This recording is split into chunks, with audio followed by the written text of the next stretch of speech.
ये कहानी पंजाब के आखिरी मुगल गवर्नर की है, जो एक सन ऑफ सॉइल भी था।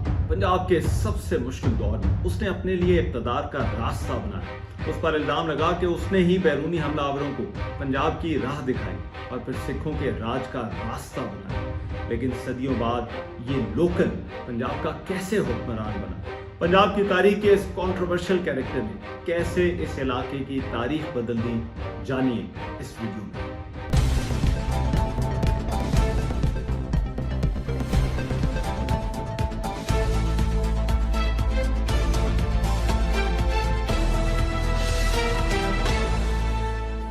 पंजाब की तारीख का ये वो मोड़ था जब यहाँ एक पावर ट्रांजिशन हो रही थी। यहाँ का इक़्तिदार मुगलों के हाथों से निकल रहा था और कई नए पावर सेंटर्स बन रहे थे। ये पावर सेंटर्स अब तख्ते दिल्ली के बजाय लोकल थे और इनकी ताकत का मरकज यहाँ के लोकल अलायंसेस और आबादी थी, जिन्होंने अब ये फैसला करना था कि इसकी तारीख का रुख क्या होगा। सलातीन दिल्ली और फिर मुगलों के दौर में कई सदियां गुजर गई, लेकिन किसी पंजाबी को ये मौका नहीं मिला था कि वो यहाँ का गवर्नर बनता। यहाँ जितने हुक्मरान आए वो तुर्क, सेंट्रल एशियन, ईरानी या अफगानी एंसेस्ट्री के थे।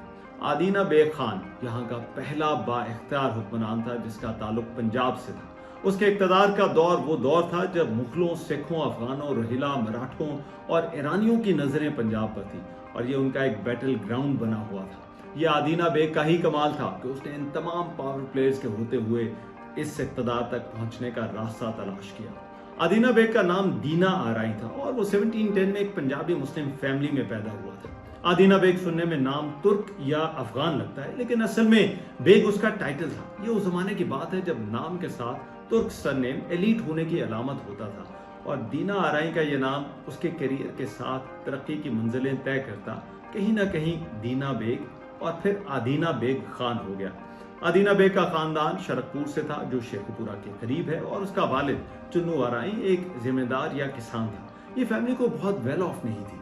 आदीना बेग ने शुरू में एक मुगल हाउस होल्ड में डोमेस्टिक हेल्प के तौर पर काम शुरू किया, लेकिन फिर वो मुगल फौज में शामिल हो गया। दीना बेग एक एम्बिशियस आदमी था और उसे लगा कि फौज की इस तुर्क और अफगान हायरार्की में उसके लिए एक लोकल होते हुए जगह बनाना मुश्किल होगा।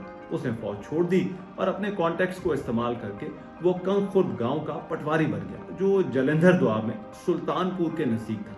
और यही उसकी जिंदगी में टर्निंग पॉइंट था, जहां से उसकी राइज शुरू हुई। उसकी तरक्की में दो बाअसर हिंदू बैंकर्स लाला श्रीनिवास धीर और उसके भाई भवानी दास का बड़ा अहम किरदार था। उसका काम गांव से टैक्स इकट्ठा करना था और उसने ये काम बहुत बेहतर तरीके से किया।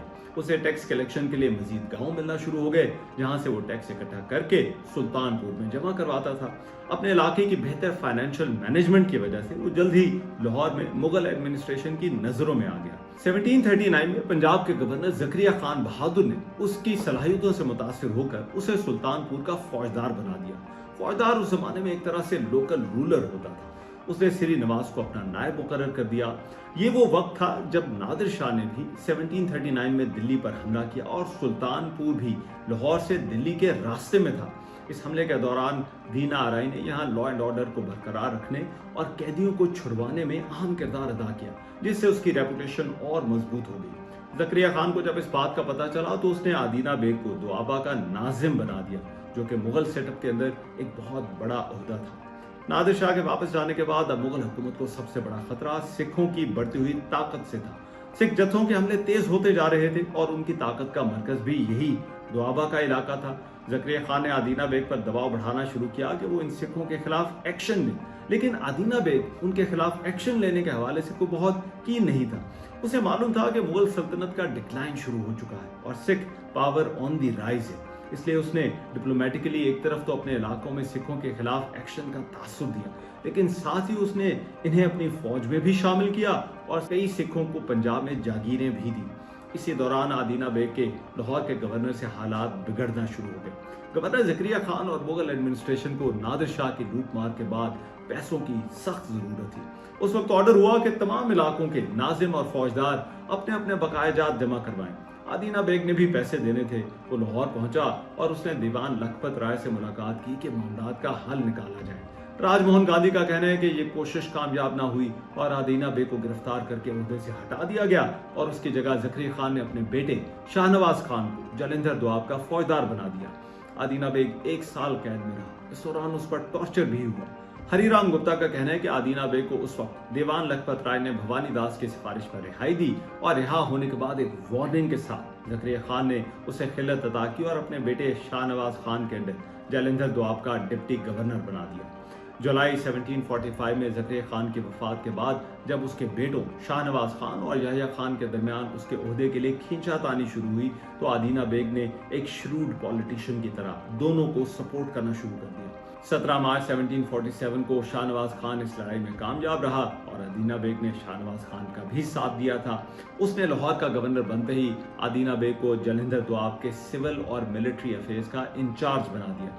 शाहनवाज खान अब कोशिश करने लगा कि उसे मुगल हुकूमत लाहौर का सूबेदार तस्लीम कर ले, लेकिन उस वक्त उसने एक ऐसा फैसला किया जिसने उसकी और आदीना बेग की तकदीर का रुख मोड़ दिया।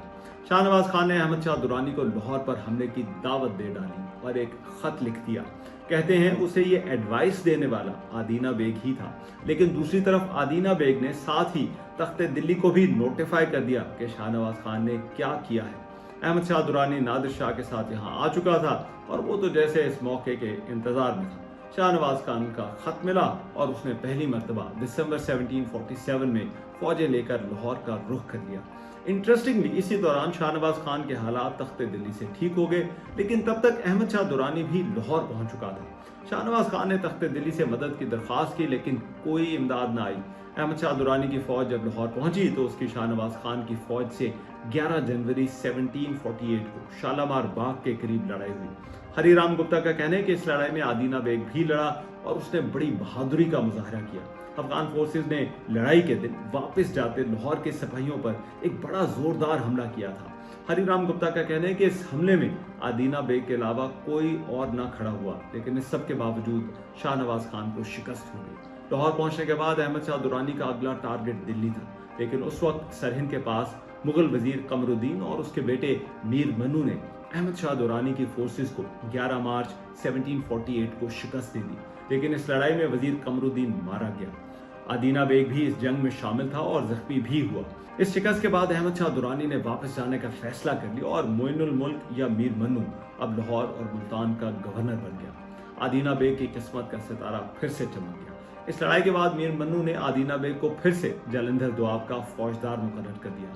मीर मन्नू के लिए सबसे बड़ी थ्रेट अब सिख जत्थे बनते जा रहे थे और वो उनके खिलाफ क्रैकडाउन कर रहा था, लेकिन आदीना बेग ने एक मरतबा फिर अपनी पुरानी पॉलिसी अपनाते हुए सिखों पर हाथ हल्का ही रखा। वो 40-50 सिख मिलिटेंट पकड़कर लाहौर भिजवा देता कि लाहौर एडमिनिस्ट्रेशन को उसकी वफादारी का यकीन है, लेकिन साथ ही उसने सिखों के साथ एक तरह से इनफॉर्मल अलायंस भी कर लिया था।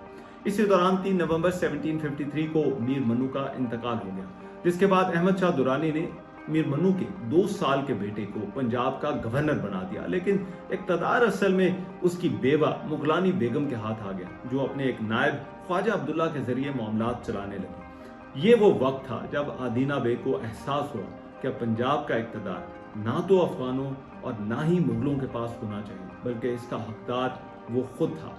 उसने अपनी ताकत को असर्ट करना शुरू कर दिया और जालंधर दोआब के इलाके में तख्ते दिल्ली और लाहौर दरबार दोनों से ही इंडिपेंडेंट हो गया।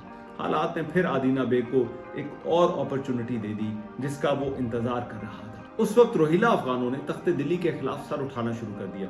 उन्होंने मार्च 1755 में सरहिंद पर कब्जा कर लिया, जिनको लीड कुतुब खान कर रहा था, और वहां के मुगल गवर्नर सादिक बेग ने आदीना बेग से मदद की दरख्वास्त की। आदीना बेग की अपनी फौज में शामिल मलीर कोटला अफगान भी रोहिला अफगानों के साथ जाकर शामिल हो गए थे, जिसका उसे भी गुस्सा था। आदीना बेग ने उस वक्त आसपास के जिम्मेदारों को इकट्ठा किया। सिख जत्थों के साथ मिलकर उसने 50,000 की एक बड़ी फौज तैयार की और मलीर कोटला और रोहिला अफगानों से सरहिंद वापस लेने के लिए हमला कर दिया। 11 अप्रैल 1755 को होने वाली इस लड़ाई में कुतुब खान और जमाल खान, जो रोहिला और मलीर कोटला अफगानों को लीड कर रहे थे, दोनों ही मारे गए। ये जीत आदीना बेग के लिए एक बहुत बड़ा पावर बूस्ट थी। उसका कंट्रोल अब सरहिंद तक फैल गया था। इस जीत के बाद उसने तख्ते दिल्ली से मजीद इलाकों पर अथॉरिटी का मुतालबा कर दिया। मुगल दरबार ने आदीना बेग को जफर जंग बहादुर का टाइटल दे दिया और जालंधर और सरहिंद के इलाके उसके अंडर आ गए। अब आदीना बेग का अगला टारगेट लाहौर था। मुगलानी बेगम की हुक्मरानी सिर्फ नाम की थी और असल इक़्तिदार ख्वाजा अब्दुल्ला के पास था।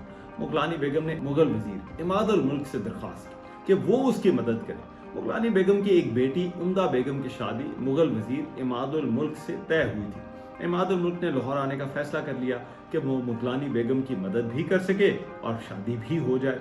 लेकिन इस विजिट का असल एजेंडा लाहौर और मुल्तान को फिर से मुगल सल्तनत में वापस लाना था। लेकिन लाहौर जाने के लिए उसे आदीना बेग के इलाकों से गुजरना था और उसने आदीना बेग को बताया था कि वो शिकार के लिए इन इलाकों में आ रहा है। फरवरी 1756 में वो जब यहाँ पहुंचा तो आदीना बेग ने उसका रास्ता रोक लिया। आदीना बेग ये अपॉर्चुनिटी कैसे मिस कर सकता था? असल बात का पता चलने पर उसने अपने 10,000 सिपाही भी सादिक बेग की कमांड में इमादुल मुल्क के साथ कर दिए। फरवरी 1756 में ही ये कंबाइंड फोर्सेस लाहौर पहुंची और उनके आने पर ख्वाजा अब्दुल्ला जम्मू भाग गया। मुगलानी बेगम को लगा कि अब तो लाहौर फिर से उसके पास आ जाएगा, लेकिन मार्च 1756 को उम्दा बेगम से शादी के बाद इमादुल मुल्क ने अब अपनी सास मुगलानी बेगम को जबरदस्ती अपने साथ दिल्ली ले जाने का फैसला कर लिया और लाहौर और मुल्तान का चार्ज आदीना बेग को दे दिया गया और यूं वो यहाँ का मुगल गवर्नर बन गया, जिसके बदले अब उसे तख्त दिल्ली को 30 लाख रुपए सालाना देने थे। आदीना बेग उस टॉप ऑफिस तक पहुंचने में कामयाब हो गया था जिस पर उसकी नजर थी। उसे लाहौर का गवर्नर बना दिया गया, लेकिन ये इक़्तिदार बहुत मुख्तसर था। ख्वाजा अब्दुल्ला फिर से अफगान फोर्सेस को लाहौर ले आया। 4 अक्टूबर 1756 को अफगान फोर्सेस शहर में दाखिल हुई और उन्होंने आदीना बेग के नायब सैयद जमालुद्दीन को वहां से निकालकर ख्वाजा अब्दुल्ला को लाहौर का गवर्नर बना दिया। इमादुल मुल्क के साथ दिल्ली पहुंचकर मुगलानी बेगम ने अब अफगानों को वहां बुलाना शुरू कर दिया। नवंबर 1756 में मुगलानी बेगम के कहने पर अहमद शाह दुरानी ने तख्ते दिल्ली पर मार्च शुरू किया। आदीना बेग ने इस फौज को आता देखा तो सादिक बेग और सैयद जमालुद्दीन के साथ हांसी चला गया। अहमद शाह दुरानी ने पंजाब और फिर दिल्ली पर कब्जा कर लिया। उसने अपने 11 साला शहजादे तैमूर को पंजाब का गवर्नर बना दिया, लेकिन असल इक़्तिदार उसके जनरल जहान खान के पास था। मुगलानी बेगम को दुआबा और जम्मू कश्मीर जागीर के तौर पर दिए गए। इस लड़ाई के बाद अब सारे पंजाब का कंट्रोल इफेक्टिवली अहमद शाह के पास था, लेकिन इंटरेस्टिंगली इसके बाद अफगानों ने आदीना बेग को फिर से मुगलानी बेगम की बिहाफ पर दुआबे के मामला चलाने के लिए बुला लिया और मई 1757 में अफगान गवर्नर जहान खान ने उसे एक फरमान भिजवाया कि आदीना बेग लाहौर दरबार आकर हाजिरी दे। जब आदीना बेग ने इस बुलावे का कोई जवाब नहीं दिया तो जहान खान की फोर्सेस दुआबे के इलाके में पहुंच गई। हरिराम गुप्ता का कहना है कि इस पर आदीना बेग ने पैगाम भेजा कि वो दुआबा की एडमिनिस्ट्रेशन चलाने के लिए तैयार है, लेकिन वो दरबार में हाजिरी नहीं देगा। तय ये हुआ कि वो लाहौर दरबार को 36 लाख रुपए सालाना देगा। तैमूर शाह मान गया और यूं आदीना बेग को कुछ मोहलत मिल गई, लेकिन जहान खान आदीना बेग को हर कीमत पर लाहौर लाना चाहता था और अब उसने बहाना ये किया कि सिखों का मुकाबला करने के लिए कुछ मशवरा करना है। आदीना बेग को अफगानों के इरादे मालूम थे। अब तो उसने आने से साफ इनकार कर दिया और अपनी जगह अपने कुछ नुमाइंदों को भेज दिया, जो एक तरह से जहान खान के लिए बड़ा इंसल्टिंग था। जहान खान ने सिपाहियों को भेजा कि वो आदीना बेग को गिरफ्तार करके लेकर आए, लेकिन आदीना बेग फिर से दुआबा से निकल गया और सिख जत्थों के साथ मिलकर उसने अफगानों का मुकाबला करने का फैसला किया। उसने सिख जत्थों सादिक बेग और राजा भूप सिंह के साथ मिलकर 25,000 की एक फौज तैयार की। सिखों की कमांड सोदी भरभाग सिंह और जस्सा सिंह आहलूवालिया के पास थी। अफगान फोर्सेस की कमांड मुराद खान के पास थी। यह लड़ाई दिसंबर 1757 में माहिलपुर के मकाम पर हुई, जिसमें अफगान फोर्सेस को शिकस्त हो गई। इस लड़ाई में अफगान जनरल सरबुलंद खान भी मारा गया, लेकिन उसके फौरी बाद जहान खान अपनी फौज के साथ जलंधर दोआब पहुंचा तो आदीना बेग और सिख जत्थे वहां से निकल गए। इसी दौरान आदीना बेग ने पंजाब के इलाकों को अफगान हमलों से बचाने के लिए एक ग्रेटर अलायंस की तैयारी शुरू कर दी। 1758 के आगाज में आदीना बेग ने इन अलायंस को ढूंढना शुरू कर दिया। सिखों के साथ ऑलरेडी माहिलपुर की लड़ाई के बाद उसका अलायंस बन चुका था। उस वक्त मराठों ने मुगल बादशाह को प्रोटेक्शन देने के लिए सितंबर 1757 में अपना एडवांस शुरू किया था और उन्होंने पहले आगरा और फिर दिल्ली पर कब्जा कर लिया था। आदीना बेग को लगा कि अगर मराठे, सिख और मुगल इकट्ठे हो जाएं तो फिर शायद अफगानों का मुकाबला किया जा सकता है। इसलिए ये एक तरह से लोकल फोर्सेस का अफगानिस्तान से आने वाले फोर्सेस के खिलाफ नेचुरल अलायंस बन जाता। ये एक रेयर अलायंस था और बहुत से हिस्टोरियन इसका क्रेडिट आदीना बेग की डिप्लोमेसी को ही देते हैं। आदीना बेग ने मराठा लीडर रघुनाथ राव को पैगाम भिजवाया और ऑफर की कि वो उन्हें मराठा फौज के मार्च के हर दिन के बदले 1 लाख रुपए देगा और 50,000 रुपए उस दिन के लिए भी जिस दिन ये फौज मार्च नहीं करेगी। ये मराठों के लिए बहुत बड़ा फाइनेंशियल इंसेंटिव था।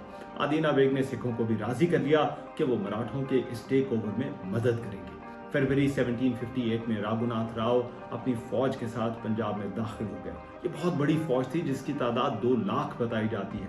सरहिंद के मुहासरे और कब्जे के बाद ये फौज लाहौर की तरफ बढ़ी। 10 अप्रैल 1758 को इस अलायंस की फोर्सेस लाहौर में दाखिल हो गई और उनके साथ आदीना बेग था। तैमूर शाह और जहान खान उस वक्त अफगानिस्तान निकल गए। लाहौर से जाती इन अफगान फोर्सेस पर सिख जत्थे हमले करते रहे, जिनसे उनका खासा नुकसान हुआ और अफगानों को अटक के पार तक धकेल दिया गया। अब मराठों ने लाहौर पहुंचकर आदीना बेग से पेमेंट का मुतालबा किया, लेकिन आदीना बेग के पास पैसे होते तो वो देता। मराठों ने इस नॉन पेमेंट के बावजूद उसे पंजाब का गवर्नर बना दिया और तय ये हुआ कि वो मराठों को सालाना 75 लाख रुपए देगा। मराठा कमांडर्स रघुनाथ राव और मल्हार राव लाहौर में 3 महीने रुके, जिसके बाद वो दक्कन चले गए और आदीना बेग को लाहौर का मुकम्मल कंट्रोल मिल गया। यूं वो यहाँ का एक बाइख्तियार हुक्मरान बन गया। आदीना बेग के अंडर दरिया जमुना से दरिया सिंध तक का इलाका था। ये पहला मौका था जब पंजाब का इक़्तिदार इस तरह से किसी लोकल के पास आया हो, और अगर तारीख को सामने रखा जाए तो आदीना बेग की ये अचीवमेंट बहुत गैर मामूली थी। उसने अपना हेडक्वार्टर बटाला के नजदीक बनाया क्योंकि दुआबा का इलाका ही उसकी असल पावर बेस था और वो उसे छोड़ना नहीं चाहता था। उसने लाहौर अपने दामाद ख्वाजा मिर्जा खान के हवाले किया, सरहिंद का इलाका सादिक बेग को और मुल्तान का चार्ज सौले मोहम्मद को दे दिया। उसने फौरी तौर पर कंसोलिडेशन का प्रोसेस शुरू कर दिया। उसे लग रहा था कि अहमद शाह अब्दाली इन टेरिटरीज को क्लेम करने फिर से आएगा, लेकिन आदीना बेग का मराठों को यहाँ लाने का फैसला बरे सगीर की तारीख का रुख मोड़ने वाला था। मराठे जो उस वक्त एक ताकत बनकर उभर रहे थे, पंजाब का इस तरह से कंट्रोल लेने के बाद वो अहमद शाह दुरानी के साथ अब डायरेक्ट कॉन्फ्लिक्ट में आ गए। मराठों के जाने के बाद आदीना बेग पंजाब पर अपना मुकम्मल कंट्रोल चाहता था। उसे 75 लाख रुपए भी देने थे और सिख जत्थों की वजह से ये रेवेन्यू कलेक्शन बहुत मुश्किल थी। उसने सिख जत्थों को अपनी कार्रवाइयां बंद करने का कहा, लेकिन उनके इनकार पर उसने इन जत्थों के खिलाफ कार्रवाई करने का फैसला कर लिया। सिखों का मुकाबला करने के लिए उसने पंजाबी जिम्मेदारों की एक फौज इकट्ठी करनी शुरू कर दी और तमाम जिम्मेदारों को हुक्म दिया कि कोई सिखों को पनाह नहीं देगा।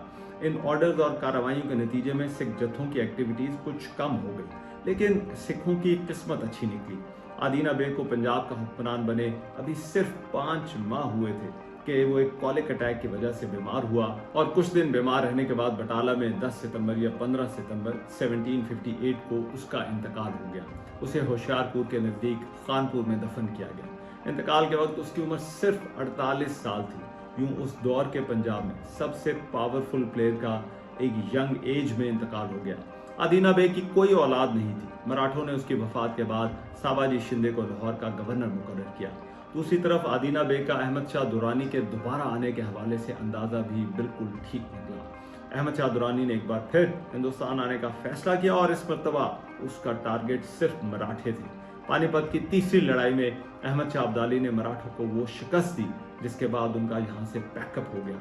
ये पंजाब की तारीख का वो मौका भी था जब एक पावर वैक्यूम पैदा हुआ और उसमें सिख जत्थों को उभरने का मौका मिला और रंजीत सिंह के राज की राह हमवार होना शुरू हुई। आदीना बेग का कमाल यह था कि उसने पंजाब के मुसलमानों और सिखों के दरमियान फासला कम करके उस वक्त इन दोनों को इकट्ठा कर दिया था ताकि अफगानों को इस इलाके से दूर रखा जा सके, और इस काम के लिए उसने मराठों को भी इस्तेमाल किया। उसका प्लान था या नहीं, लेकिन उसकी सियासत ने उस वक्त सिखों की राइज में बड़ा अहम किरदार अदा किया। सिख जत्थों को स्पेस मिली, जिसके बाद उन्होंने यहाँ की पॉलिटिक्स में अपनी जगह बनाना शुरू कर दी। लेकिन उसे यह भी इल्जाम दिया जाता है कि उसने मराठों को यहाँ हमले की दावत दी थी, लेकिन उसका मराठों को यहाँ लाने का मूव उन्हें अहमद शाह दुरानी के सामने ले आया, जिसके बाद पानीपत की तीसरी लड़ाई हुई और मराठे भी यहाँ से चले गए। उसने ऐसे माहौल में यहाँ सरवाइव किया जब यहाँ इक़्तिदार की म्यूजिकल चेयर पर किसी का बैठना भी मुश्किल था, और उसने बैरूनी हमलावरों और जंगों के दरमियान कहीं ना कहीं अपने इक़्तिदार के लिए रास्ता भी बना लिया। उसने यहाँ के जिम्मेदारों की एक लोकल फोर्स भी बनाई जिसमें बहुत से मुस्लिम पंजाबी जिम्मेदार शामिल थे, जिन्होंने सिखों के खिलाफ कार्रवाइयाँ भी शुरू की। 700 साल से जायद के अरसे में वो पहला लोकल हुक्मरान आया था। वो दौर जिसका आगाज मोहम्मद गौरी के यहाँ आने से हुआ था, वो बिलाखिर खत्म हुआ और पंजाब को यहाँ के किसी मकामी ने रूल किया। अगरचे बहुत थोड़ी देर के लिए ही सही, लेकिन ये रवायत का टूटना बहुत मानी रखता था, और शायद ये आदीना बेग ही था जिसकी वजह से यहाँ रंजीत सिंह के रूल की राह भी हमवार हुई। अदीना बेग ने अपने करियर में नादिर शाह का हमला, अहमद शाह दुरानी के 4 हमले, मुगलों और सिखों की लड़ाइयाँ, सिख जत्थों का कन्फेडरेसी बनाना और फिर मराठों और अफगानों की लड़ाइयाँ भी देखी। हरिराम गुप्ता का कहना है कि उसने नादिर गद्दी, शाह गद्दी, मराठा गद्दी और सिख शाही देखी और उसने इनमें से हर एक से फायदा उठाया। दीना बेग के करियर को देखने का हर किसी का अपना अपना नजरिया है, लेकिन इस बात का क्रेडिट उसे जरूर जाता है कि उसने इस मुश्किल वक्त में अपने लिए इक़्तिदार का रास्ता तलाश किया। आपके ख्याल में अदीना बेग कोई अपॉर्चुनिस्ट था या फिर लोकल हीरो? नीचे कमेंट सेक्शन में अपनी राय जरूर दीजिएगा। अगर आपको ये वीडियो अच्छी लगी हो तो बेल आइकन पर क्लिक कीजिएगा और चैनल को सब्सक्राइब जरूर कीजिएगा।